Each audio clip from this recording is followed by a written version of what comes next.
Dark history behind the PUMA and ADIDAS brothers. Today, we're diving into a story about family, rivalry, and betrayal.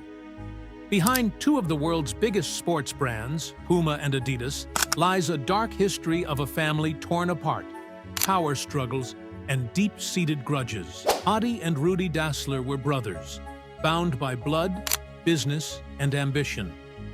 But as the world changed around them, so did their loyalty. What caused their once unbreakable bond to unravel? And how did it shape the future of sports as we know it? Join us as we uncover the secrets, scandals, and the family feud that forever split two of the most iconic brands in history. The year is 1898, and in the city of Herzegovina in Germany, Osiri-Herzogenaurach, a boy is born, and they named it Rudolf. His last name was Dassler, Rudolf Dassler. 2 years later, Rudolf gets a brand new brother, and they named him Adolf. In this town we just named, everybody was a shoemaker. They either made shoes or they repaired them. Even with all that, these boys' parents had a bakery because those shoemakers needed to eat as well. When Rudolf and Adolf grow up, they help their dad inside the bakery and on the side. These boys loved playing football. At the end of World War I, since these boys were at the proper age to go to war, they were sent off to the battlefield in the year 1918. This year is extremely lucky for them. Since it was 1918, the war was over in only a few months, and like usual, Germany is defeated.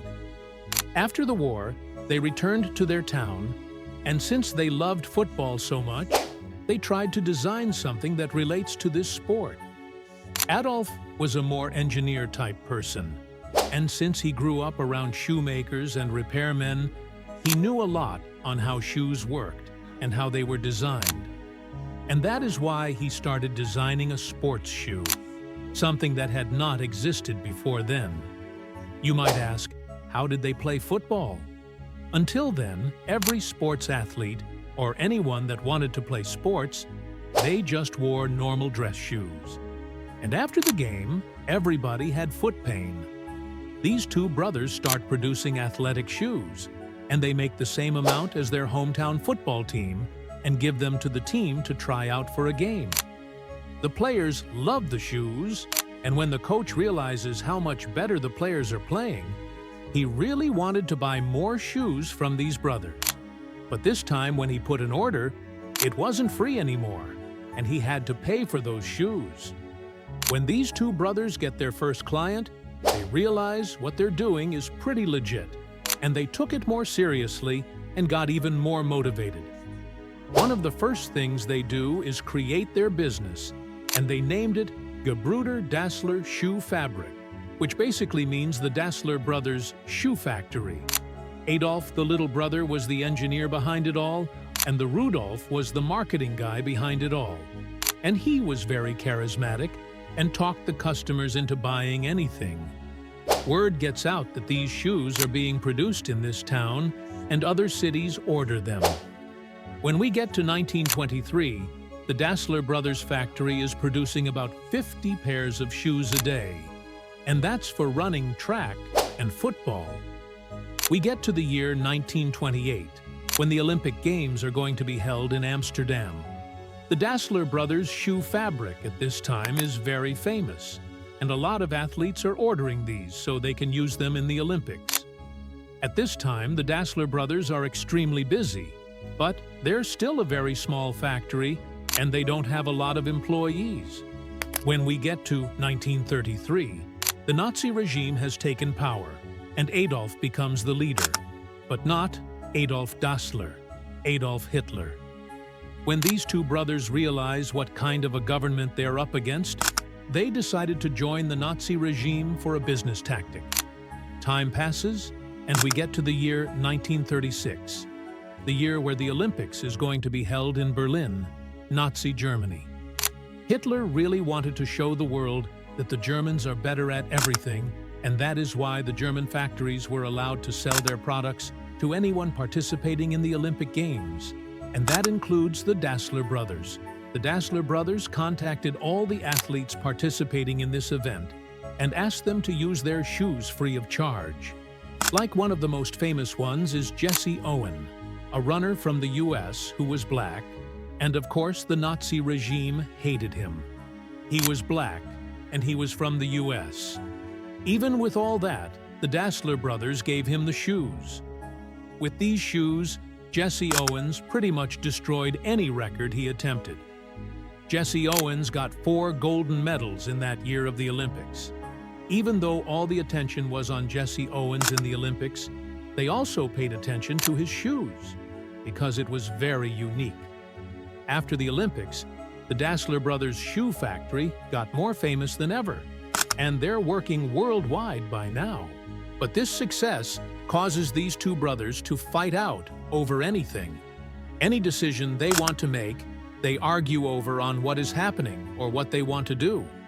You could basically say that all the employees that watched these two brothers work, they always saw them arguing over every decision. Eventually, we get to 1939, and World War II begins. Even though these two brothers were successful factory owners, but since they were young, they were told they had to join the army, and they were forced to sign up. They were lucky because they were sent to the Air Force, and they were never in the front lines while there. After the war is over, the Americans capture these two and arrest them. They release all the soldiers except these two and ask them, "You guys aren't normal soldiers. Why did you join the Nazi regime?" These two go to jail for a year, and eventually they realize that they had nothing to do with the regime itself. To make business better and make their factory work easier, they joined the regime, and that is why they were released. When these two brothers were in the American prisons, their relationship got worse and worse, because the big brother Rudolf would always tell the Americans that it was Adolf's idea to join the regime and he should let me go. But the Americans realized that both of them had nothing to do with the regime and they were just released. But the relationship between these two had already been ruined, especially Adolf towards Rudolf, and they really couldn't continue working with one another. After they were released, these two brothers go back to their hometown, the same name I've said before, and they continue working while hating each other. The factory was ruined and taken over, but after they were released, everything they had was given back to them, and it was 50-50 for everything they had. They even gave 50% of the patents to one brother and 50% to the other. When we get to 1948, Adolf has created a factory, and he's trying to produce new shoes once again. The Dassler brothers couldn't work anymore because that name was ruined.